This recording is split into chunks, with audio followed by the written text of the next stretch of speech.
Welcome back to Off Ball Takes. This is your host, Yarby Laws, and this is my co-host. Christopher Wells. We appreciate all the support on our recent content, and before we do get started, please don't forget to like and subscribe and follow us on Instagram and TikTok at the OBT Podcast for more content and updates. Yes, so we are back again with more off-season rebuilds to cover, more teams to talk about, and today we're going to be doing the Memphis Grizzlies and the Detroit Pistons. So we'll start off with the Memphis Grizzlies, right, who we already talked about the Orlando Magic part of this deal, right, because we mentioned the Magic and their off-season decisions, right, to bring in Desmond Bane. But now we're looking at it from the Grizzlies' perspective, right? So they, in return for Desmond Bane, they brought back Cole Anthony, who they have since waived, right, in order to free up money to do another thing, which we'll talk about in a second. But they also got back 4 unprotected first-round picks and a first-round pick swap. Now, the picks, if you want to get into the specifics, right, it was the 16th overall pick, which they used and then traded, right, to take Cedric Howard, right? And then they also got a 2026 first. Chances are going to be coming from Phoenix, right? I believe it's like Phoenix and Washington or whatever it is, but it's more than likely going to be coming from Phoenix. Then they got a 2028 unprotected Orlando first round pick, and then a 2029 top 2 protected first round pick swap, and then a 2030 unprotected Orlando first round pick. So they only got 2 picks from Orlando. I guess 3 if you count the current one, which they traded. But again, we mentioned it when the trade happened at the time, right? Like, we liked it more for Orlando because they got back the best player and because Orlando's moving up a tier, right? Where they're trying to be, a contender in the Eastern Conference and potential dark horse team because of the situation that the East is in, where the Celtics and the Pacers will take steps back. But the Grizzlies, also I think it was tough for them to say no to this deal because if you're going to trade Desmond Bane, you're not going to get back a better player, right? Because he's a good player, but he's not the tier of player where you're going to get back a similar caliber player, right? He's kind of like a borderline all-star level guy. But you got multiple firsts. KCP, he wasn't great last year in Orlando. The argument, I think, was Orlando's not a great offensive team, so it's not as clean of a fit there as it was in Denver, right? Now, Memphis last year was one of the best offensive teams in the league. And for a while, they were one of the best defenses until the latter part of the season where the defense completely fell off. And then they just kind of ended up being, not a good team the second half of the season, right? They ended up not being able to beat good teams, and then they completely fell in the standings. They were in the play-in because they were a top seed for most of the year. They were like a top 3 seed in the Western Conference. But, we'll see what KCP does next year. I mean, at his best, he's a 3-and-D guy. He's not necessarily too old, right? But he is kind of in that tier now where, okay, he is 32 years of age, right? So he could be kind of at that point where he's going to start to get worse. But you look at it where you got Ja Morant as your primary creator, and then Jaren Jackson Jr. as your secondary guy, and then some other role players. So maybe his role offensively will just be easy catch and shoot guy where he doesn't have to do a lot of creating because the ball's going to be in those guys' hands most of the time. So there's at least an argument for him to be better this season than he was last year. We'll see. But I think he can be. Then moving on with the rest of what they did re-sign Jaren Jackson Jr. to a big extension. They had to, re-sign, renegotiate the extension. It's a lot of money, right? Because he is a really good player, but he's also a guy where he's an injury risk. And we know some of his weaknesses as a player, not a great rebounder, but at his best, he can space the floor with the 3. Now he's got a post game, so he's a better offensive player, and he can block shots, and he's a really good defender. It's just he does need other bigs next to him. And on top of that, we did see some at times against Oklahoma City, there's still issues in terms of he can't always necessarily punish smaller lineups in the playoffs. I mean, again, Ja was hurt at the end of the series, but Ja was there in the beginning. And it could have just been just a horrible matchup. I mean, OKC is a tough matchup for a lot of teams. But it's more so the question of, if you're Memphis, how is this going to look with him being your second best player, most, highest paid player? I mean, for much of last year, he was their best player because Ja was hurt and had, some down performances earlier in the year and picked it up later. But still, 5 years, 205 million. It's a lot of money. We'll see what Memphis does. They'll probably have to have some type of third guy, if they want to be a real championship level, we can win multiple rounds in the Western Conference type of team. They don't have that right now. We'll have to see where it goes. They also re-signed Santi Aldama, who had a really strong year last year, right? He's gotten better pretty much every year. Last year, I mean, he gave him, 13 and 6 off the bench, shot the ball from three pretty well, and gives them kind of like a versatile big, right? He can space the floor, he can put the ball on the floor, he can make passes. There are times where he plays kind of a risky style, but, again, he does play with a lot of energy. And, again, he's a good rotational player for them. So no real issues, with that whatsoever, right? I mean, like it's a guy that you drafted. I mean, again, it's like 18 million a year, but it does go down, so it's fine. And then they also brought in as a new player, Ty Jerome, right, from Cleveland. He had a great year for Cleveland last year, right? Especially in the regular season. Didn't do quite as much in the playoffs as everyone knows. Cleveland as a whole, right, didn't look that good in the postseason, but he gave him 12 and a half and 3, 50-40 as a backup guard. Had a lot of games where he was one of their go-to offensive players. Got the floater, can shoot off the dribble, and plays with decent amount of confidence. Very, he's a high confidence type of guy, so he's going to do some things that may kind of be frustrating. But for the regular season, it's fine. At one time, Tyus Jones was the backup point guard for Memphis, right? And when Ja Morant was out, their offense, by and large was perfectly fine, because again, they have other guys, they have a lot of depth. So no real issues with that. I'm kind of curious to see what it looks like combined with him and Scottie Pippen Jr., because now you have both of those guys, right? And Scottie Pippen Jr., his game went up another level, playing a lot of minutes last year, when Ja was out, and even when Ja was back, he, played a lot and had a really good year last year, right? When you weren't really sure what he was going to be as an NBA player, but last year, shot 40% from three, gave him 10 and 4 off the bench, and gives them energy on both ends of the floor. So, I'm curious to see what both of those guys will look like. Jerome, because he's getting paid more, and I guess, he was on a 60-win team, he'll probably get the nod, but, I think they can both play together, as long as they can kind of figure out the minutes with all those guys. And then, in addition to that, the other move was taking Cedric Howard in the NBA draft, right? They had the 16th pick with the Magic, and then they swapped picks with the Portland Trail Blazers, right? The Blazers took Yang, and then the Grizzlies took Cedric Howard, right? So we'll see. Washington State, he's a pretty versatile guy, right? He's got some skills on both ends of the floor. We both talked about we liked the pick at the draft. He's a good athlete. It's just a question of like the 3-point, like a lot of these guys, right? The 3-point shot, is that going to transfer and carry over to the NBA? He's 6'5", but or 6'6", but he's kind of like a big physical 6'5", 6'6". And the Grizzlies have had a lot of those type of guys, but I think he could be better than some of those players. Like what was it, David Roddy, right? Like I think he could be better than a guy like that. He did have a shoulder injury in college, but by and large, I think that's a really good pick.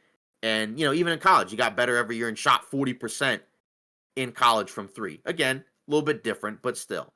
I think he'll be able to slide in just fine, because we've talked about Memphis in recent years where their weakness was kind of on the wings, right? Since Dillon Brooks left, they've kind of tried to fill in the gaps with, other guys. They took Jalen Wells a year ago. He was really good for them. He got hurt at the end of the year, but by and large, he looks like he's going to be a strong 3-and-D rookie. They had other guys like Vince Williams, and John Conchar, right, who was like one of their, previous era rotational guys. He's a little bit older now, 29, doesn't really play too much anymore.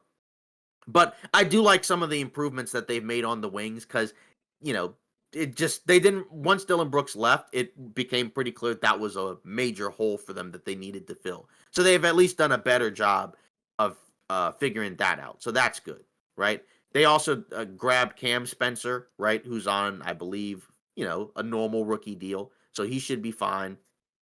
We'll see how much he plays. He's another older rookie. So no real issues really with what they did. Because like I said, you weren't going to get back a ton of player returns for Desmond Bane, but you got back multiple picks, which worst case scenario can help steward this rebuild. Because I mean, I don't know if you call it a rebuild, but you're definitely retooling. You're building around Ja and Jaren Jackson Jr., but that's probably not quite good enough on its own. But at least you'll have a little bit more flexibility, especially financially, because we talked about it last year, and even after they got eliminated, they weren't probably going to be able to re-sign and keep everybody, because with the new CBA, you just can't really build your team like that. And there's enough evidence that this is probably not a good enough big three to be able to win a championship. And so they just felt like, let's kind of retool and figure stuff out. I'm curious to see how some of these other guys that were already on the team take leaps. Jalen Wells, what does he look like? Does he have more on ball creation? Zach Edey, right? He was a polarizing pick, but he's got skills as a rebounder. He flashed a 3-point shot, but can he continue to find ways to punish smaller lineups? Because it did feel like at times, you know, there was sometimes diminishing returns depending on the matchup. Again, it is what it is. We knew that he had some pros and cons that were very obvious when he was drafted. But again, I like most of what they did. I'll give him a B for the offseason. I don't think it's a contender in terms of being able to come out of the Western Conference or win multiple playoff rounds. But if John Jaren Jackson Jr. are healthy, they should be at least in the mix for a playoff spot. And maybe they could scare a team and take a team to, 6 games, depending on the matchup. It's hard for me to envision them winning it because I don't know what I'm going to get health wise from either of those guys. And I still need to see more from some of these other young players, which I like some of them, but I need to see more and I need to, continue to see some growth from them. But overall, considering what could have happened, where you could have just dumped Desmond Bane, because we've seen other players just get salary dumped and got nothing back, no real picks or anything, not a bad haul. And I like what they did in the draft.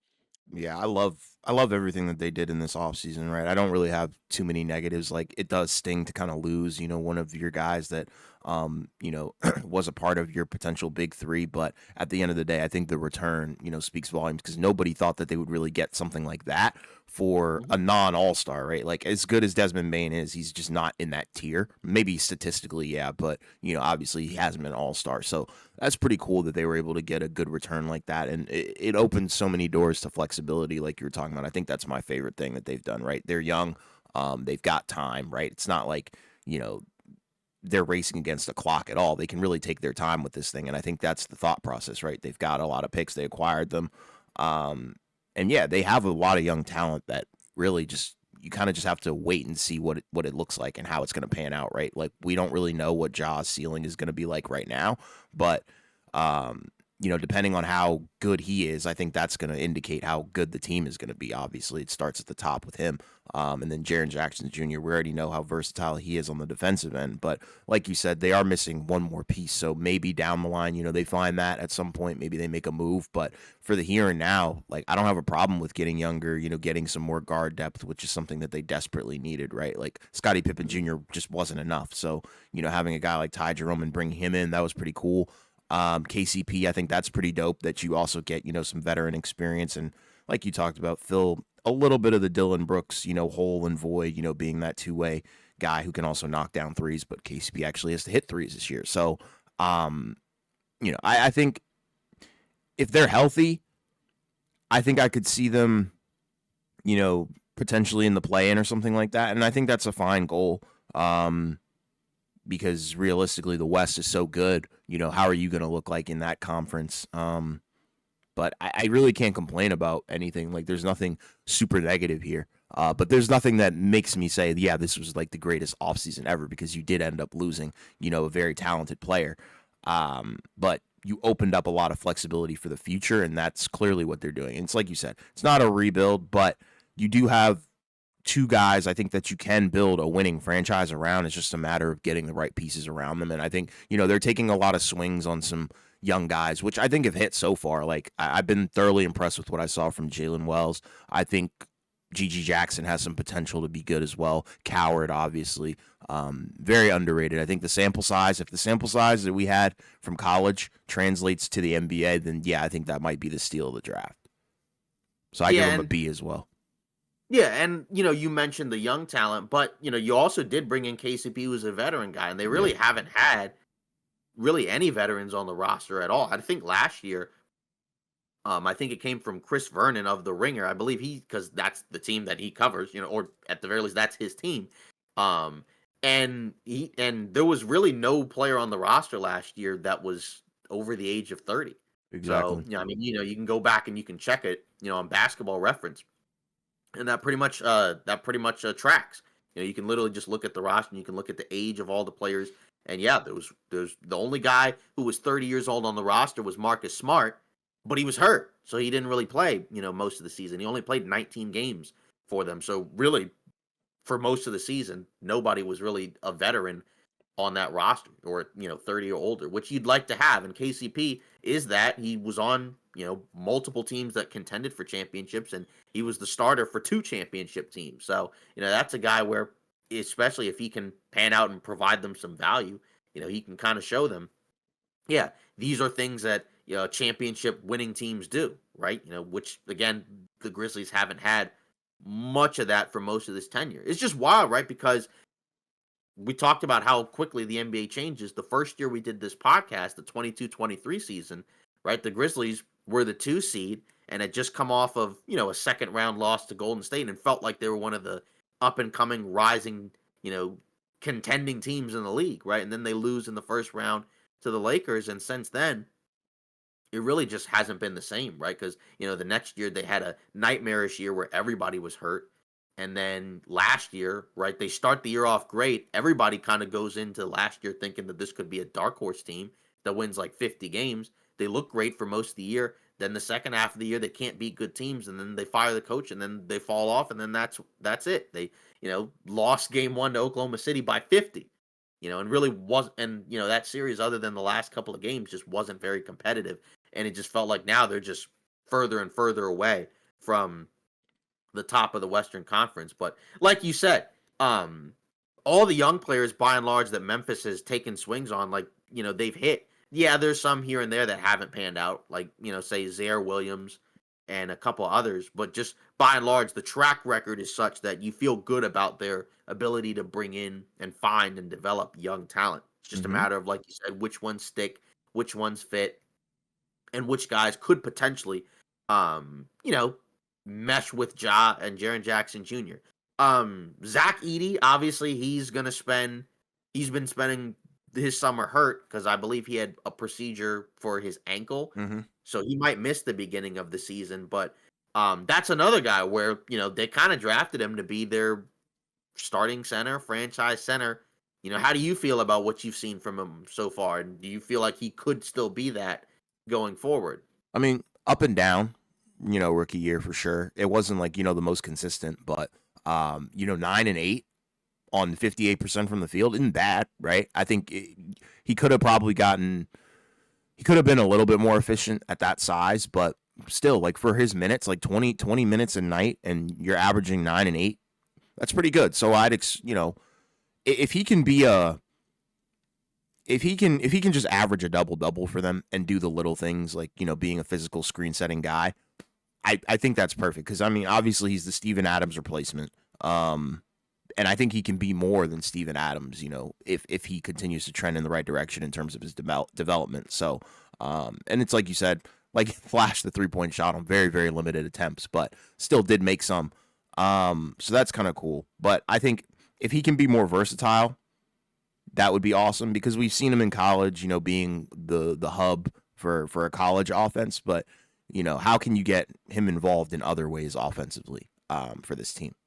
Right, and that's kind of the interesting thing, right? Because we know that in college, like you said, he was primarily used as a post scorer, right? But in the NBA, that was kind of the question where it's like, well, how much of that is really going to happen in the NBA? How much of their offense are they going to run, through him in the post when they got Jaren Jackson Jr., who does that, but also can pop out to the three, and then you put the ball in Ja's hands, and then prior to the trade, you had Desmond Bain.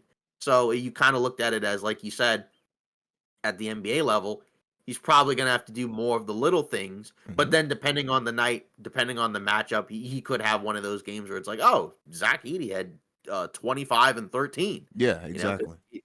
yeah, exactly. Just because of the matchup, maybe the other team doesn't have a great option at the 5, or they're really small, But, the question is, can he continue to punish teams for going small? He's probably not quite there just yet because there were games and matchups where it didn't look as great offensively. But at the very least, like, he can rebound. He can be a presence as a shot blocker. So I don't really have too many issues there. But, is his ceiling an all-star at the NBA level? You know, Probably not. But like you said, as long as he can be a consistent double-double threat and be a presence on both ends of the floor, that's perfectly fine because you Hmm. already have your big in Jaren Jackson Jr.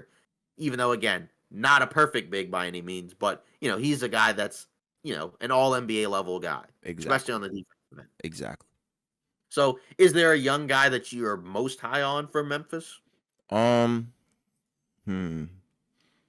I would probably have to go with Jalen Wells just because I think, in terms of what he brought to that team last year, being a very, very good on ball defender and honestly their primary on ball defender, while Yeah. also, having some ball handling responsibilities. I think everybody's offensive usage is probably going to spike a little bit because Desmond Bain is gone. And that includes, the superstars Jaw as well. So, but I would say I'm looking at Jalen Wells because if he can be that Swiss Army knife for them.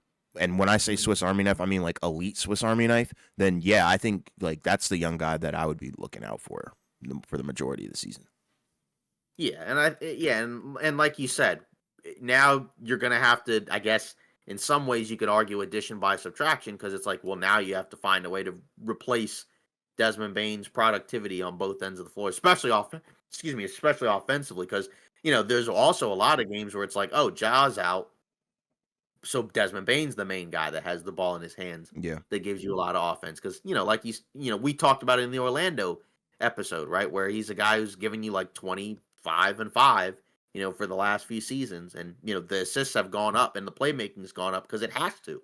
It just because of the job being out, and just also just it makes your offense more versatile. And again, last year offensively, they were really good. Now they had problems late in games, right? Just because, you know, with Ja, being really good, but not quite at the level that we saw a few years ago. They didn't have like a go-to superstar at the end of games. It was kind of more, well, at the beginning of the year when they had Taylor Jenkins, right? The offense was like they didn't run pick and roll at all. It was mostly just kind of a read and react type of offense. Yeah. And then eventually they went back to it. Then, of course, they fired Jenkins with what, like 10-ish games to go in the regular season, Hmm. replaced him. Then, they still didn't really win a lot of games. And then in the playoffs, they just kind of got knocked out. So we'll see. I guess the question is defensively, have they done enough to feel like that they can make strides there? Because, we know at the beginning of the season, right? Their defense was perfectly fine. They were actually, I think, early in the season, one of the few teams that was top five on both ends of the floor. They were top five on offense and defense during the beginning part of the season. And then, like I said, that latter part of the season, they just completely fell off, just in terms of the defensive end, and just it didn't really end great for them. So, do you feel like that they made strides on the defensive end based off of what they've done this summer? Because I guess KCP would kind of be the main guy, Yeah. but some of the other players too. I mean, yeah, I think they have the potential to get back to form defensively, right? And that's always going to be the case because you do have Triple J. But adding in a guy like KCP who's known for his physicality and chasing guys as well, and then adding in Cedric Howard and what he could potentially be alongside Jalen Wells, like I'm just like that. That's what I'm saying. Where it's like I think they have a bunch of versatile defenders. To the point where I'm not going to say like they're going to be like elite, but they're definitely taking the right steps to get back to that. Mhm. Yeah. And I guess, per 100 possessions, right? The Memphis Grizzlies offensively were sixth, 117 offensive rating. And then defensive rating, they were 11th, right? But again, you know, during that latter stretch of the season, post All-Star break, right, was kind of where they had the drop off, right? Now offensively, I guess they were still okay, but like, they dropped off to 16, and then defensively they were 18th. So they were below average on both ends of the floor post All-Star break, and that's kind of big question. But again, even offensively, right? Like you're kind of like, oh wow, the offense dropped off. Now, in fairness, they had long stretches where I think Jaren Jackson Jr. missed time, and he was great for them um, last year. So we'll see. But I would think defensively, just by adding KCP, if he's good, see what Cedric Howard could do. Like you should be at least somewhat better. It's just, I guess, the question is, why did they drop off so much defensively, anyways? What made them so good defensively earlier in the season compared to the latter part of this? Yeah, That's kind of I wouldn't even know. I wouldn't even know where to start with that one. Yeah, that's kind of that's kind of the question. But I think the hope is with these new additions, worst case scenario, you should be at least somewhat better on the defensive end. Just because like KCP at his best is a better defensive player than Bane, Mm-hmm. and then you're kind of swapping out, I guess, some offensive minded guys, hopefully with some more two-way players like Cedric Howard. If he can get into that rotation, that's a two-way guy, right? Compared to maybe some of the guys that they were playing before. But then like Ty Jerome, right? He's mostly an offensive player, but at least he's got size in the backcourt, compared to being another smaller guard. So Yeah. I think the hope is that, yeah, they probably still won't be quite as good, but maybe they're a little bit more well-rounded. And, either way, as we said, like it's a retooling. So I wouldn't expect them to be better than last year Mm-mm. anyways. I Mm-mm. mean, last year, yeah, like last year, they ended up finishing in the regular season, right? They ended up finishing 48 and 34, right? Right. But, they were on pace to do better than that had they not had the drop off the second half of the season. And so, I guess then the question after that is if we look at their over under going into next season, their over unders at 40 and a half. That's a pretty significant drop off. I mean, last year their over under was 47 and a half because most people felt like everybody was saying that would be a dark horse team to do better. Now most people expect them to do worse, but 40 wins, I mean, you're pretty much talking about, like you said, play in, but probably closer to that lower end of the play in. Last year, 48 wins, that got you to the 7-8 spot. But 40 would probably be closer in line with, like 9-10. Yeah. So I guess that the question is, what do we do with Memphis here, over or under? Because there's an argument to be had for either one. Yeah, I'm thinking probably around 40. So like maybe slight under. Like it wouldn't surprise me if they win like 39 Mm-hmm. games, and that puts them, like you said, in the play in spot. So I'm gonna go under here. Yeah, that's a really tricky one because it's like I think the case to be made for under, which I'd probably go with as well. The case to be made potentially, right, would be you're probably still not going to get 70 plus games out of Ja, and you're probably also not getting 70 plus games out of Jaren Jackson Jr. Mm-hmm. So if you don't get that, you don't have Desmond Bain anymore to be able to kind of carry your offense for you. You're kind of going to have to be more reliant on everyone else. I guess that's quote unquote Ty Jerome.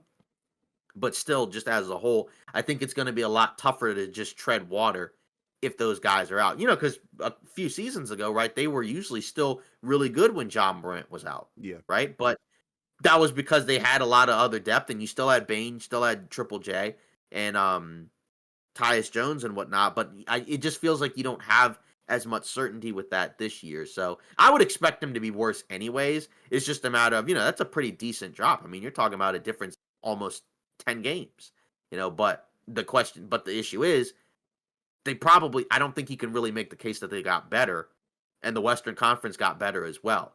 So there's a world where the teams that aren't as good in the Western Conference, they're going to feel it because like, yeah, you'll probably like, you may not have, anybody win 65 games other than maybe Oklahoma City. And, the wins and the losses, those records are going to have to come from somewhere. So if there's a team that could probably take a step back, I would say Memphis would be one of them. Because, I mean, you look at the rest of the West, and like I said, most of the teams ahead of them, they got better.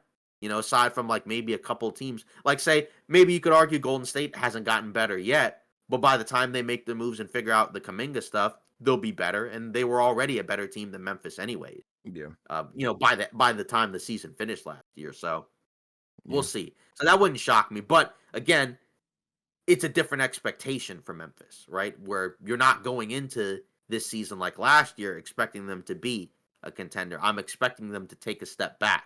So, that's kind of where I think, maybe again, like you said, this is one of the tricky over-unders because I could see them winning like 43.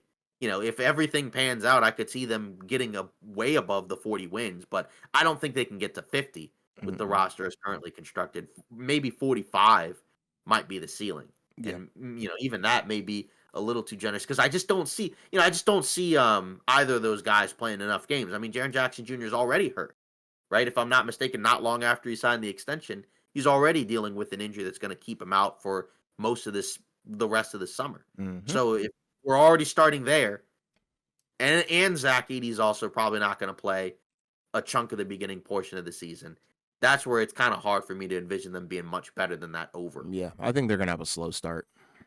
Yeah. So, and funny, and I guess we'll talk about it later, but now the NBA schedule has come out, so now we can even look at because people are already kind of putting together the strength of schedules, for a lot of those teams. So that will probably help us as we, go more and more, with the teams over the course of the season. And Memphis already has, in terms of strength of schedule. I think on Tankathon they have the seventh toughest schedule. Yeah, the seventh hardest schedule. Okay. Now maybe another site has a different one, but everybody in the Western Conference is going to have a tricky schedule because the Western Conference is so good.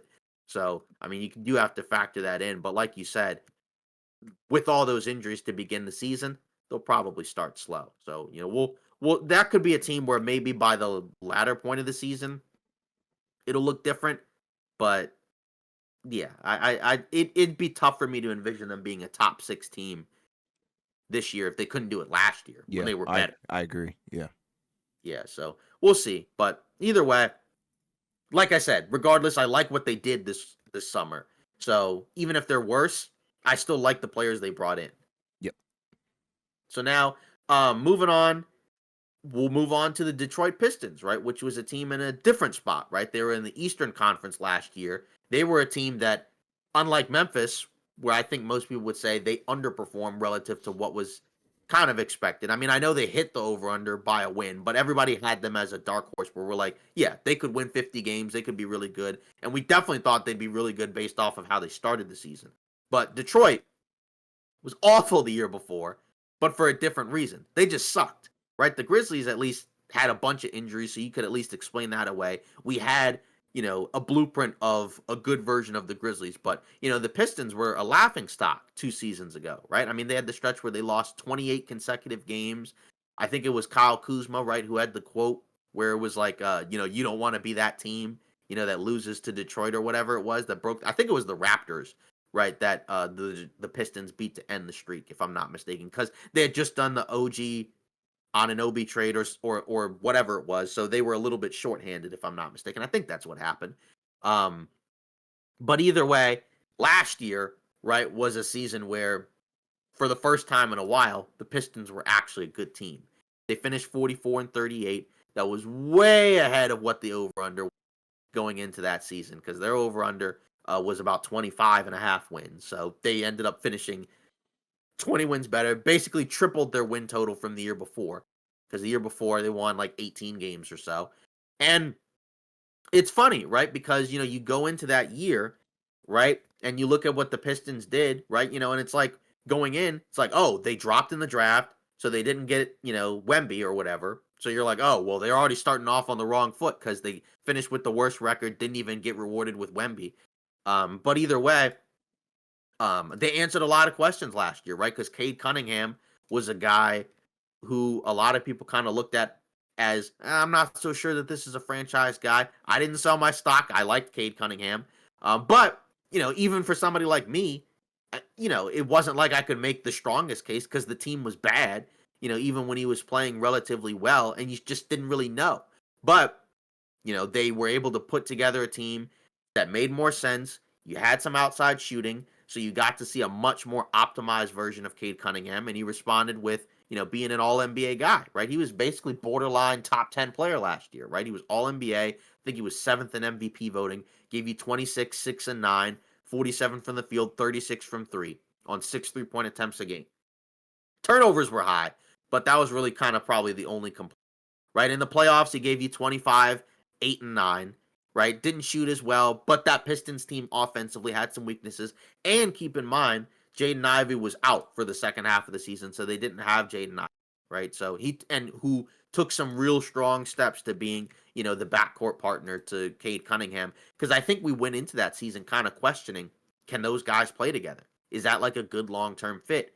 Because he wasn't shooting the three ball that well. He's not like a strong elite defender. So you're kind of trying to figure out, can these guys work together? But it looked really good when they played together, right? They were really good team when both of them played. And he put up 18 and 4 and shot and figured out his jumper. But he only played 30 games. Then eventually they traded for Dennis Schroeder, right? Gave him a backup guard, and they went into the playoffs and lost to the Knicks in 6. But that was a super competitive series that they had a really strong chance to potentially beat the Knicks, right? They had some really close games. They bungled away some of them because it was a young, inexperienced team, and they had the bad call. I think it was in game 4. But either way, like, we didn't expect them to win that series. It wasn't a disappointment that they lost that series. You look at them as having a really good season, and you felt really good about the team going forward, right? With JB Bickerstaff and everyone else involved. But this time around, it's a little bit different, right? Because now they went into the offseason where, in terms of their additions, it's not quite the same offseason, right? Because the previous offseasons, I think even when they won 18 games, we pretty much liked most of what the Pistons had done each and every offseason for the last few years. Hmm. This year is a little bit different. Because the year before they brought in the veterans and whatnot, but this time around they lost Schroeder. For now, we don't know what's going to happen with Malik Beasley because he's got the investigation going on. So if something good happens, he'll probably come back. And if something bad happens, then he won't be playing for the Pistons or maybe anybody for a minute, right? But I guess for now they replaced. They also lost Tim Hardaway Jr. He went to Denver. We've already talked about that. So I guess they brought in Duncan Robinson from Miami, right, on a 3-year deal, but only the first year is guaranteed, 16 million for next season. They brought in Karis LeVert, right? Who ended up leaving Atlanta, right? Because he was in that DeAndre Hunter deal. So you brought those two guys in. Curious to see which one starts, if either start. Because it might be possible neither of them start. But other than that, Paul Reed, they brought him back and re-signed him. Brought in Javonte Green. So they really didn't do a whole lot, right? They lost some key contributors to this team. I think the argument for that is, well, Jaden Ivey was hurt, missed over 50 games, so he'll come back and he'll be the starter, and then you'll figure out how to kind of build around that. And then I think you're hoping for continued growth from everybody, all the young guys. You're assuming that Cade can be better, Ivy can be better, assuming he gets back to full strength. Asor Thompson can be better, Jalen Duren can be better, and then Ron Holland, right? That was the guy they took last year in the lottery, who was a backup, but could he find a way to elevate into the starting 5? We know that this young core of guys, problem with them is they don't have a lot of perimeter shooting, so at least a few of those guys are going to have to be viable outside shooters in order for that to work, right? Because you can't have Cade with Ivy, with the Asor Thompson, who's not really, as of right now, much of a three-point shooter. Ron Holland, who as of right now is not much of a shooter, and Jalen Duren, who's not a three-point shooter at all. And you probably don't even really want him to be based off of his strengths around the basket. So we'll see what happens there. But with Robinson, I mean, he came over from Miami. We've seen what he does in Miami, point shooter. He's expanded his game a little bit more offensively, where now he can operate as a handoff guy, can cut to the basket. We've seen what he does with Bam. Jalen Duren's a good passing big as well, so you might be able to replicate some of that. And then, Karis LeVert, right? We've talked about him in the past. Kind of a mixed bag in terms of some nights he'll give you some production as a scorer. Other nights, not so much. I mean, he's just kind of one of those, is he hot or cold type of guys, right? If he has it and he's got it going offensively, okay, he's a fine player to have. And last year he shot 37% from 3. So if he can at least be, a good 3-point shooter, then that's okay. Again, how many on-ball opportunities is he going to have with Cade Cunningham, who's got the ball in his hands a lot, and then Ivy will have the ball in his hands more. Comes back, we'll see. He'll probably just be a 6-man type of scoring guy off the bench. But other than that, they didn't really do a whole lot. So for me, it's kind of like a C minus offseason just Mm. because, it would have been nice to probably bring in, an additional guy. There were talks and rumors about a Dennis Schroeder, Malik Monk sign and trade where I think it for a while before Schroeder just was signed and traded to Sacramento, it could have been they brought in Malik Monk. Like if they had done that plus what they already did, like that would have probably been really good because then it's like Monk, you get the backup scorer off the bench who can also play, make, and shoot, and then whatever else you want to work in with off the bench. But other than that, this is just okay, right? So it's like they didn't do anything absolutely horrible, but it would have been nice to probably do a little bit more. But I also understand that you want the young guys to play more. Like you had the vets for a reason last year to establish, a winning culture and to bring in guys who can actually help you contribute. But now it's time to give the young guys more minutes. But it is a concern because if the shooting doesn't pan out, then it's going to get ugly. And you could see some guys maybe look worse than they actually are as players. So it's a gamble. And if it pays off, they could be better. But I could also see them taking a step back if this stuff doesn't pan out. And based off the moves that they made, I don't feel like Detroit's in a rush to go all in. So probably more than likely, they'll probably be about where they were last year. Maybe slightly worse, but it's also the Eastern Conference. So they could win 44 games just like last year, but maybe be an even higher seed. But at the same time, there's a few teams that I feel like made moves that they should be better. Like I would expect Orlando and Atlanta to be better than Detroit, right? I would already expect the Knicks and the Cavs to be better than Detroit. So I think probably best case scenario, Detroit's about where they were last year. Worst case scenario, they're worse and probably in the play-in, which I could see. But I would hope that Ivy coming back and hopefully being healthy could stabilize that somewhat. So I don't think they did really enough to move into another tier. I think they're kind of saved by the Eastern Conference probably being worse. Like if Boston and Indiana were healthy, then that would probably be bad where I'd be like, oh yeah, Detroit might just be a play-in team Yeah. next season. But like I said, I think they got bailed out by the unfortunate injuries in the Eastern Conference. So based off of that, it's like a pretty mid offseason to me. And I can certainly understand if somebody feels even worse about Well, it. Go ahead. that's where I come in. I give him a D for this offseason. No moves along the margins. I granted not a lot of flexibility to do so because the whole Malik Beasley thing I think really screwed them over to the point where it's like, okay, yeah, like we really can't really do too Right. much. And then you lose Dennis Schroeder, who was, very good for them, throughout the majority of the season. So, and definitely, helped them in the playoffs as well. So, they're a young team. They need experience. But, just in terms of getting better, yeah, you can't really grade them too highly, I think, this offseason because, you bring Right. in Karis LeVert, who I don't think is going to be a good fit on this Detroit team, but they needed to do something, right? I would have preferred Monk. Exactly. Duncan Robinson, that's okay, but it's not a game-changing move. It doesn't even really No. make them deeper, right? It's It like just Malik makes Beasley. it makes them okay. And I think Beasley was better than Duncan Robinson anyway. So, that's kind of my concern with this team, and I just feel like if you didn't really get better, then there's room for you to take a step back. I think they're going to take a step back. They're probably not going to be as consistent as they were last year because I think the cool part about them last year was they did have a stretch where they were super consistent, especially getting into the postseason as well.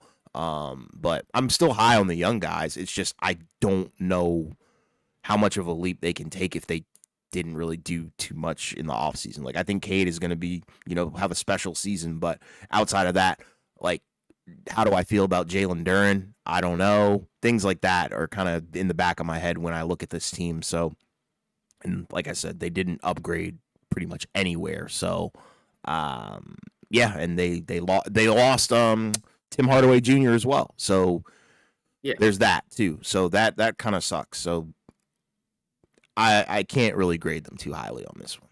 Yeah, like you said, they didn't really do anything that necessarily makes you feel like that they got better. It's a lot of either lateral moves or that they just kind of lost guys and didn't really replace them with anybody. And that's my point where I think that they're mostly gambling on the growth from the younger players. It's just again, like you said, how much do we expect them to grow next season? If they grow a lot, right, then that's where it won't be that big of a deal. But if there's a little bit of a drop off, or maybe just not quite as much progression as you would like, because we've seen that before with other teams. Mhm. Usually it's more so of a concern for a contending or championship team, where we talked about like Golden State, where it's like, oh, if these young guys don't pan out, then they just lost some rotational players, and then they have to, and then they're not going to be able to make up for it, right? Or Denver, right? They were banking on some of those young guys being ready to fill in the roles of players they lost, and they weren't quite ready the year after the title. So, but Detroit is not in that tier necessarily, right? Like the latter part of the year, they were basically a top 10 team um, in the league, right? But, I don't envision them as a championship team next year. So, like you said, that's where, depending on what these guys look like. And like you said, because it's more so, do you make the case of, did all these guys look better or at their best at that point because of the combination of the veteran players they brought in? Or is there actually something to, like, yeah, these guys got significantly better in the areas that they, had issues with, right? Like, that's kind of the question. Because you could make the case, like, yeah, by adding in shooters like Beasley and Hardaway Jr., right, and Tobias Harris, that like it kind of masked some of the problems that maybe or weaknesses that some of the younger players had. Like basically the front office optimized the young players based off of what they can do right now. Mhm. But like I said, I think the hope is that that's it. Maybe that's partly true, but that they are still going to build on their skills, and then it won't be an issue. It's Sure. just the issue is it's 3-point shooting. That's kind of a big problem where that's a pretty obvious skill where you can kind of see if a guy is able to knock down threes at a consistent rate or not. And for the most part, we've not really seen it. Like we've not really seen it. Sor Thompson or Holland be able to knock down threes at a consistent clip, right? Like those were guys that were left open in the postseason and in the regular season, right? Duran, you don't really need him to shoot threes, so it's not as big of an issue for him. His question was more so defense, right? Because he's a good athlete, he's a physical guy, he can set screens, he can catch lobs, he can pass the ball, but it just felt like defensively were kind of some issues with him. And in the playoffs, again, they optimized a lot of it, right? Where it's like for most of that series when Detroit was doing good, he wasn't guarding Towns, right? Like they would have Tobias Harris or some of the other forwards guard Cat, and they would have Duran kind of just like roam around in the middle, right? Which is kind of what you want for those type of bigs. But, that's kind of the question there. So I believe, like you said, we believe in these young guys. So I think we believe that these guys are all going to get better. It's just a matter of the team as a whole. Is it going to be that much better record wise or standings wise from last year? And that's where I have my questions, where I think, like I said, if it's the worst case scenario, it could get a little bit ugly. But again, I think they got bailed out by the injuries in the Eastern Conference. So what's that version of taking a step back, I guess, to you? What do you think? Um, I mean, I think they're gonna. It's more of like a system kind of thing. Like I just don't think the execution is gonna be there as much since you don't have Schroeder, since you don't have Right. Malik Beasley. So Yeah. not a vastly different team, but you're just gonna see probably the uglier parts of the roster from last year start to rear its head, and I think those are going to Yeah. probably transition into some L's. Like I don't think they're going to be bottom of the East. That's not what I'm saying. No. It's just don't expect them to be as consistent as they were last year. Right. Yeah. It's like they don't have the same connecting pieces. Exactly. Now you're just banking on all those young guys kind of figuring things out in real time and not having as much assistance from the vets. And that's where it could be the potential of, yeah, some of those close games that maybe they were able to pull out, maybe they might not be able to pull out this time, right? It may be a little bit more tricky. Or again, it could pan out for the better and those guys are prepared because they did make the playoffs last year. So at the very least, they got a taste of what playoff basketball was like. And again, they had a real chance to upset the Knicks in that series and I think they did better than what a lot of people were expecting. It's just like you said, it may be a little bit more rocky this year compared to what it was. And you also make the case anyways that they drastically overperformed relative to what I think most people expected. So you could just see a natural slight regression where it's like, okay, now a lot of people may expect them to be even better, and that may not be the case. They may just be, it may feel like a down year, but that might be okay relative to where they were. Because, you just, again, they tripled their win total last year, anyways, which was already an outlier for what you usually see with a team that progresses from year to year. So you kind of expect this year to win total probably not change a whole lot, right? Like I could see them, it could be a difference of a few games, where, yeah, like they win 42 or maybe they win 45 or 46. I wouldn't expect a massive jump in win total from this team anyways. And like you said, based off the combination of the offseason plus just overall what you're expecting, I think that's okay. Like the expectation is not championship or bust for this team. It's that can they be a playoff team? But I think hopefully it's can they take the next step? I don't necessarily know if I can bank on, oh yeah, this team should win a playoff series next year. Like it's probably going to have to be a little bit more matchup dependent where they may have to get a little bit lucky in terms of who they play in the postseason, right? Because, like right now, if you're ranking them in the Eastern Conference, I already mentioned four teams that I think should be better than them. And then the question is, would there be anyone else that you'd automatically put ahead of them? Like some people might put like Atlanta, right? Because everybody's high on the Hawks. Yeah. And I think people probably like the Hawks roster better than the Pistons roster. So then you get to, so then that's five teams, right? So Yeah. then Detroit was six last year. So is there a sixth team that you'd probably put ahead of Detroit? Mm, yeah, that's the thing. I mean, it would go Cleveland, New York, Orlando, Atlanta. So I mean, I think they fall right there. I think that's fine. Yes, yeah. So that would be the kind of the main question right there. Because like I said, we already mentioned the four teams, and plus again, there's a couple teams where I think most people feel like they should be better than Detroit. Because based off of the moves they made and where they were in terms of them not being that far off from Detroit. Like Orlando, they had a bunch of injuries, even beyond just one of their best players. I mean, they all three of their guys missed significant time. So I think you're kind of already banking in them being better. So, what about the Bucks? Because I know that was a team that neither of us are super high on, but there could be because the Bucks have Giannis, like, and at least some okay role players, like they could regular season wise be better. Yeah, I think you can make a case for that. It all really depends on what the landscape of the season is going to look like. But I mean, I think the Giannis factor puts them above Detroit. Yeah, I guess the question is then, what's the best case scenario for the Pistons? Could they find a way into that top four spot where like they could be in the second round and challenge for the conference finals? I mean, Because I think Cade would second, have to have an MVP type season, in my opinion, for that to happen. But it could. yeah, I don't know. right. Like I would say the ceiling is probably first round victory, I'd right? agree. But is it more likely that they just go out in the first round again? Yes.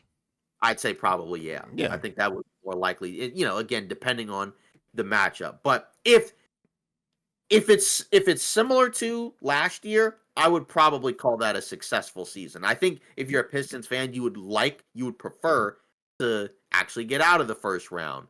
But I think just being able to see that you can do it again, with a different roster that I think most people say is probably a little bit worse.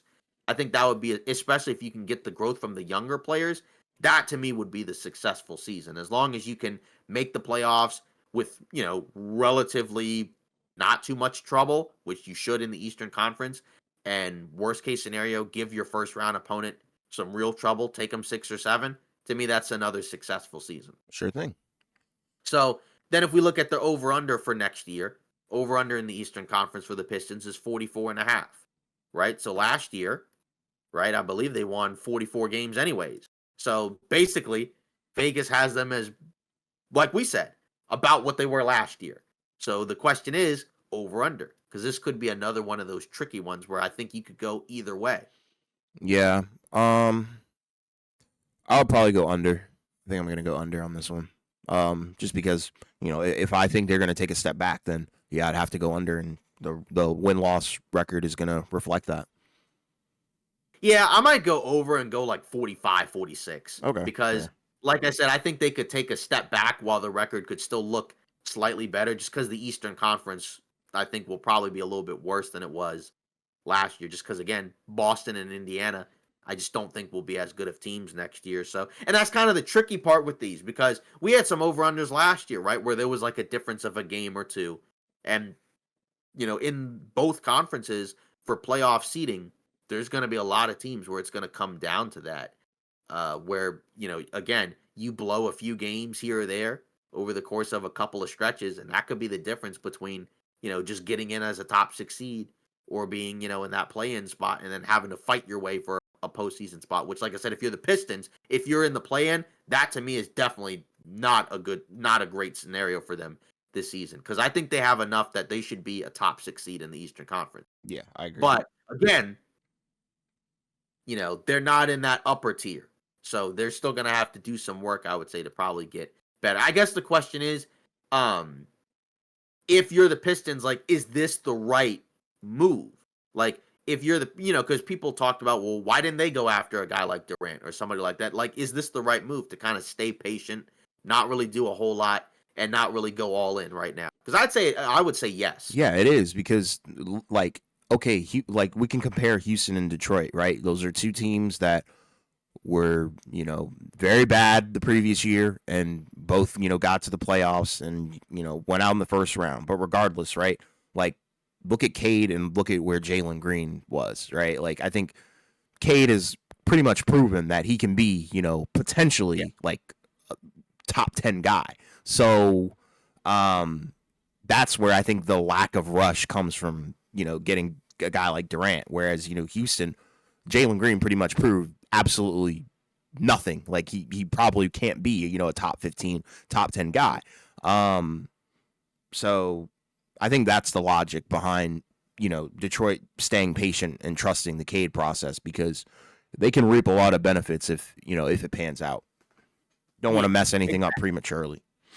Right. And like you said, I think, and we both agree that I think that's the right decision for Detroit because, you have your franchise guy, which Houston, I don't think really, like, they didn't really have a guy where you felt like, oh, yeah, this guy could be a player on, a really, really, really good team. Yeah. I know the Rockets won 52 games, but, they used last season to kind of figure out which guys are keepers, which guys aren't. And they figured that out pretty quickly. I mean, we already knew, like, as I've already said, when they gave Jalen Green that deal, we knew, yeah, he's not going to be a Rocket much longer. And look at what happened, right? About a year later after he signed it, he was sent away to Phoenix. So we'll see what happens with that. But I think that was the right move for the Pistons. I think it would have probably been a mistake to go all in just because, again, like you don't even know what you have realistically outside of, Cade and some of these other guys. And I think some of these guys can be really good. Like Asor Thompson, maybe he doesn't have, the same on-ball chops as Amen Thompson, right? Maybe he's not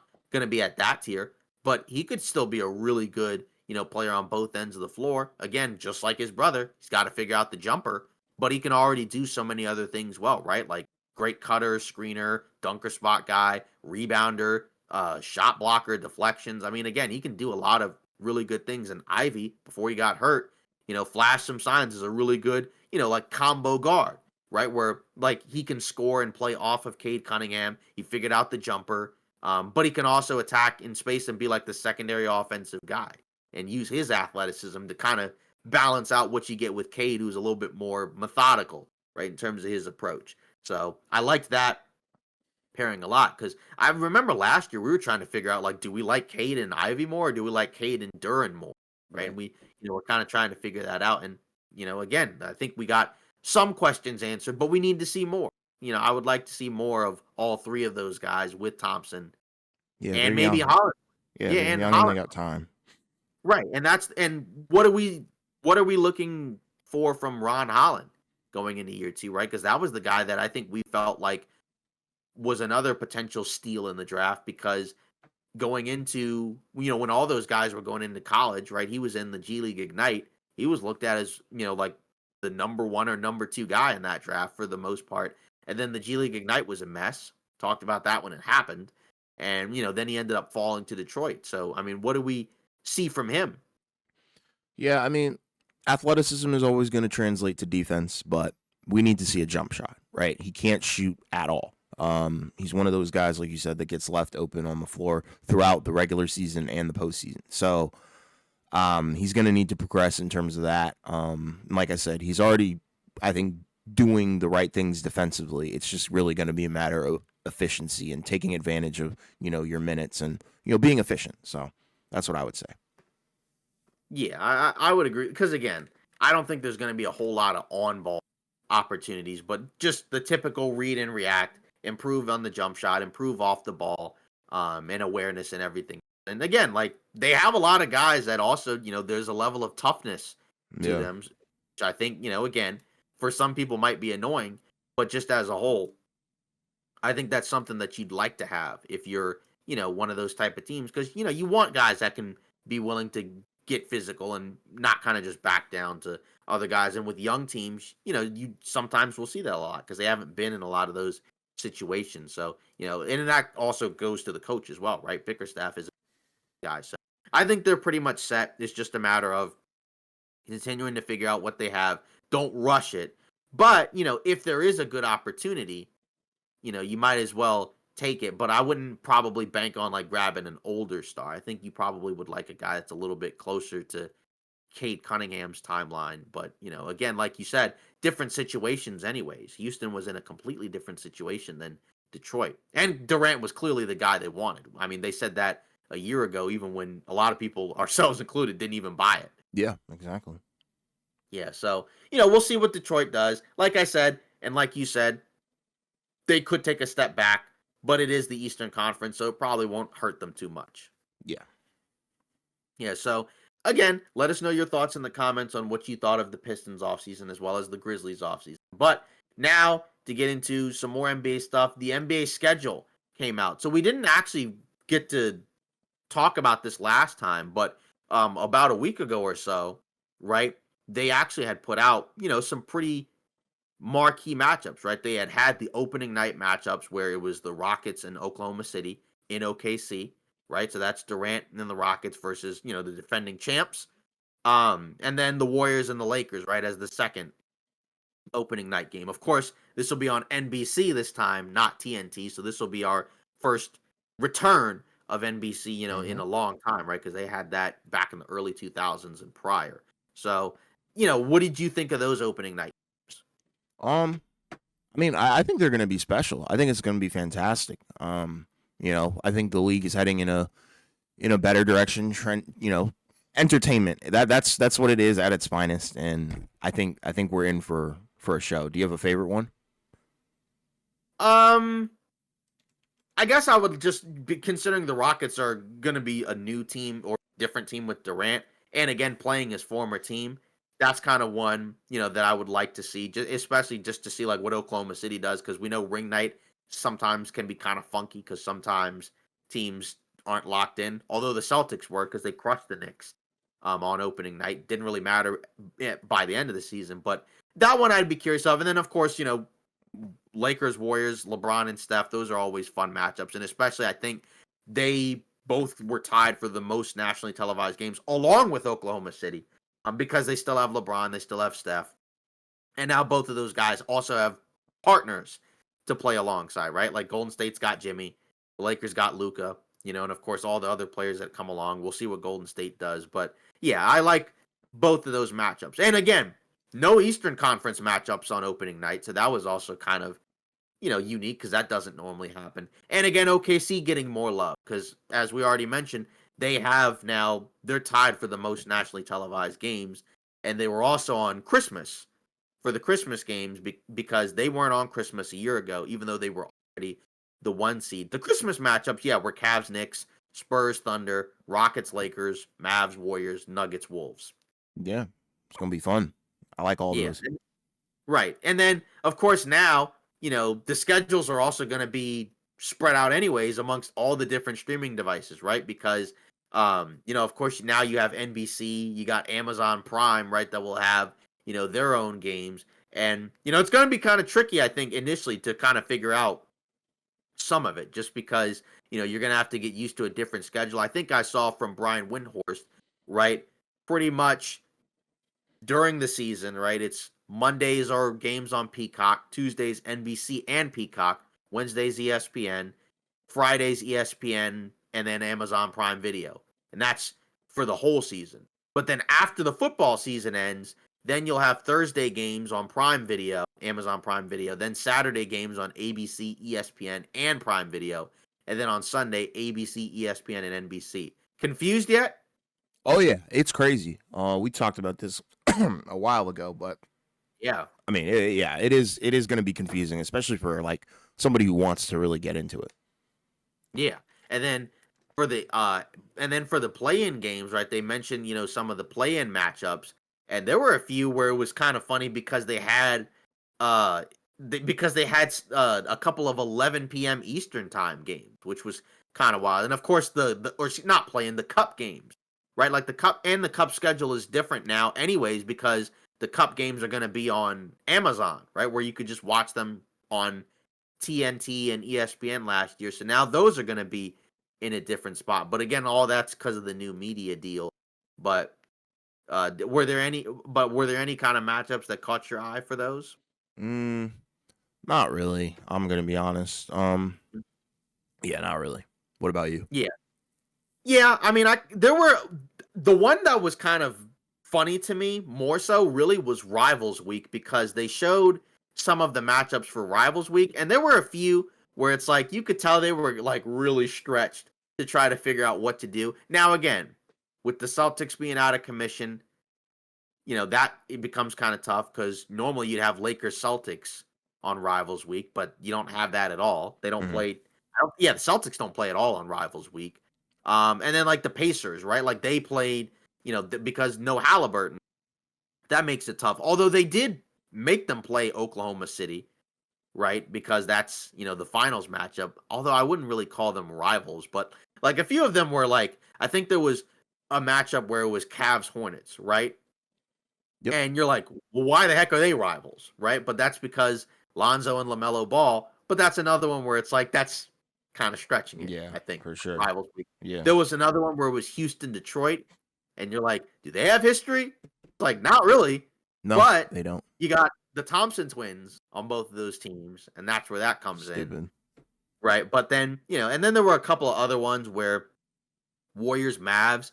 I mean, that's really more so Steph and Clay. I don't really think either of those teams really have much, history negative anywise. I mean, I guess they're historic rivals because I guess you have the 2008 matchup where the We Believe ones took them out in the first round, but recently, not much. And then Warriors Wolves. I was kind of hoping to see like another Warriors Memphis one or Warriors Rockets for Rivals Week, one of those two, just because of the playoff matchups last year, right? But and even the regular season matchups were always testy. But again, some of these they were put in a compromised position because of the injury. But I would have liked to have seen better from some of those. But it is what it is, I guess. Yeah. Yeah. And then even for MLK week, right? If I'm not mistaken, like they're not having a game in Memphis, which they've had for a while, but like they took that one off, Yeah, which which is I'm kind of ridiculous. confused. I don't know if that just has to do with the Grizzlies, just people not as high on them, so just not giving them as many games. But that one was kind of a surprising one too, a little bit of a disappointment. I agree. But, again, we can't break down the whole schedule because this is not a team specific channel. So all the other team specific channels, right, they're looking at their teams. But basically just outside of that, just kind of a few key things. Apparently the team with the toughest schedule is New Orleans, right? So not sure why, but that just is what it is. You knew it was going to be a Western Conference team. And then lowest strength of schedule seems to be Denver, but they also have the most back-to-backs. And again, people are going to be calculating some of this stuff, but either way, it'll change because as the season goes along, some teams get injured, some teams make trades, things like that. We've talked about that. Sometimes what seems like a tough part of the schedule isn't really the case, and then what seems like an easy part of the schedule isn't the case, right? Like eventually you play everybody. So you just got to win, right? But by and large if you're a good team, beat the teams you're supposed to beat. Don't give up games to teams that you shouldn't be losing to. So if you're trying to be a contender, don't lose to Washington, don't lose to Brooklyn, don't lose to Charlotte, you know, and whatever other, worst teams in the league there are. Mm-hmm. Don't lose. Yep. And if you do, and if you don't, you'll be okay. Yep. Yeah. So well, now to close out the show, we might as well get into um some comments because we actually did get a few as of late, particularly on our on our couple more recent shorts. So we did get. We'll cover the more recent ones first. And we did have a couple of comments. One from Let Me Be 9401. Problem is, guaranteed Kawhi will miss 32 games. Right. So this was tied to the Clippers short where we had, will the Clippers make the finals? And I guess that's their argument for that's the tough case to make is the issue with Kawhi. How many games is he going to play? He needs to play a certain amount in order for them to have a chance to be able to do that. Yeah. I would agree with that to an extent. However, I think that's the beauty of their offseason that they had. Like, you got a lot of players that can potentially offset, a Kawhi absence, especially, knowing that when he comes back, he'll be, pretty good. Right. Yeah. That's the thing. They have a ton of depth to be able to withstand him being out because that's what happened last year. Just, the history of the NBA, usually your best player has to be available for X amount of games in order to have a real shot at winning the championship. Of course, the current NBA is a little bit of a different environment, but still, usually it's tough to, play less than 50 games and with your best player and win it all. And then, there was another one from Charles Brown, 8879. Can any team win with Harden? I think the strategy should be to use Harden to make it to the playoffs, then have him come off the bench. And I think the issue there is with all the money he's made and the standing he's got in the league, I don't see that happening. I don't think Ty Lue would recommend that. I don't think Harden would recommend that or anybody. I think you signed Harden for his production and his talent, so you just kind of have to stick with it. But that's one of the tough parts of relying on him is the more you rely on him, the diminishing returns you'll probably get come playoff time because we've seen that. Yeah, exactly. Then we have a few more controversial comments from the Bucks short that we did. We had a couple. We had a long one. I don't really want to read like the entire comment, but I don't want to necessarily take anything out of context. But basically they said, saying the move sucked and rating it a D and in the same breath saying they'll probably finish in the top 6 is not a great take. They were a 5th seed last year with Dame, who was the great guard you were talking about. And if they would have kept Dame and left the roster how it was, it's likely they would have been a lower seed because they wouldn't have been able to bring everybody back. Just because you make a big trade doesn't mean it was a good move. Y'all don't see the vision and it's okay. You're going to be the same ones later saying, who would have thought they'd be this good? Well, I would hope they finish in the top 6 in this Eastern Conference, because this East is going to be very weak. It's funny. I mean, I don't want to say that we have a beef with Bucks fans, but every time we do tend to cover the Bucks, there is some friction between what we say and what Bucks fans believe, right? Like last season, the same thing happened. Didn't like their offseason at all, and everyone was like, oh, you're hating. Like, didn't do much. We got so much better. And lo and behold, look at what happened, right? So I'm not really too concerned with what, Bucks fans have to say. But at the end of the day, I'm sorry. This was a bad offseason. You can't convince me that waiving your freaking secondary star next to Giannis was a good move. Sorry, I don't see that. And bringing in Miles Turner in exchange, okay, cool. You got your Brook Lopez replacement. But look at the rest of your roster. The team freaking sucks. But sure, yeah, they can be delusional. I understand. You came out, you won a title, but that doesn't mean you're going back anytime soon. Respectfully. Yeah, and that would be where I'm at too. Where it's like, I respect the taking again. This is why we like to read the comments. Just and we also try to respond to most of them. We don't respond to all of them, but we usually try to respond to especially some of the key ones that we think could make for some good conversation in the episode. It's just tough because like we understand why they waived Dame in terms of like he wasn't going to play and like they said because of the apron stuff you weren't going to be able to bring all those guys back. It's just my thought process is I still don't think they got better. I still don't think this is a better team from what it was before, and I just think come playoff time you're going to have a lot of the same issues you had before where you just don't have enough secondary offensive consistency, playmaking wise, shot creating wise, distributing wise. It's mostly just Giannis. You're going to be really relying on Giannis. He's going to have the ball in his hands more, but I just don't think that's going to translate to the team being significantly better than what it was. I think you're still going to have those same issues come playoff time and probably not get much further. And again, like the Bucks organization knows and understands that, and Giannis understands that, right? Like that's why the trade conversations even come up in the first place. Now he may not ask out, he may still resign, but I think everybody on that team knows and understands. Like as of right now, they're probably not gonna win the championship. Like they may not be the worst team in the league. I know he said in the short that the Bucks are stinky, but I don't think it's gonna be that great of a team. Like I don't think beyond Giannis, this is a good roster. And Bro. I definitely don't think it's a championship level roster. And the problem that nobody seems to be talking about, you're going to be paying a guy who's not on your team for the next 5 years. You stretched. You didn't just waive him. You stretched and waived him. Like, that's so stupid to me. But sure, you guys are going to be great. Yeah, so we'll see. And then another comment: worst offseason, L take. You will see. Like I said, I just don't think they're going to be that good. Like again, they could win more games than what I expect, but I don't expect them to go much further than the first round because they weren't able to do it the first years. And in fairness, you had context to that because the first matchup, Giannis was hurt. Second matchup, Dame was hurt and then tore his Achilles. But regardless, I just think if you look at that team, like you said, because you mentioned the memes, right? Cover up Giannis. Look at the rest of the roster. Team It's not. sucks. It just doesn't add up. It just doesn't add up to the rest of the serious championship level teams. No. Like to me, the Bucks have gotten worse significantly since the championship year. And again, part of it's just the league has gotten better. But it's like, even when they won the championship, like you had Drew Holiday and Chris Middleton. Like they're not the same as some other teams' second, third best guys, maybe, but they're still better than what you have. Like right now, the third best player on this roster, who is it? I guess Kyle Kuzma, but I mean at the same time, like this isn't the same Kyle Kuzma from a couple seasons ago.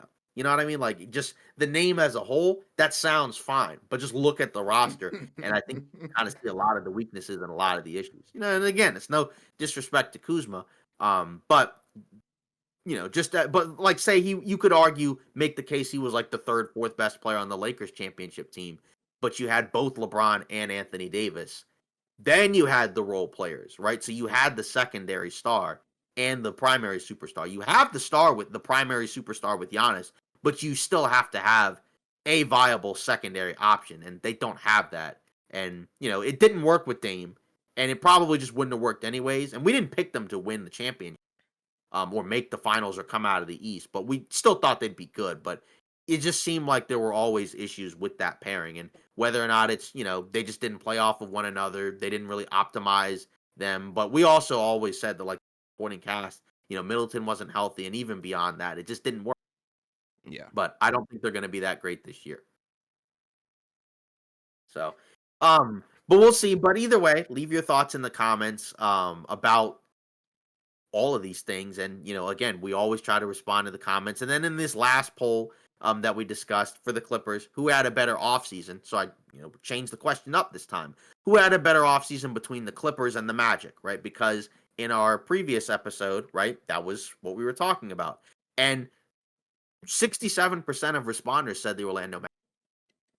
So the Orlando Magic were chosen 2/3 of the respondents. They had the better offseason compared to the Clippers. Yeah, that's interesting. I could see somebody making the case for that because they're so young, and they have so much potential versus, a team like the Clippers where how many times do we have to teach you this lesson, right? So I get it.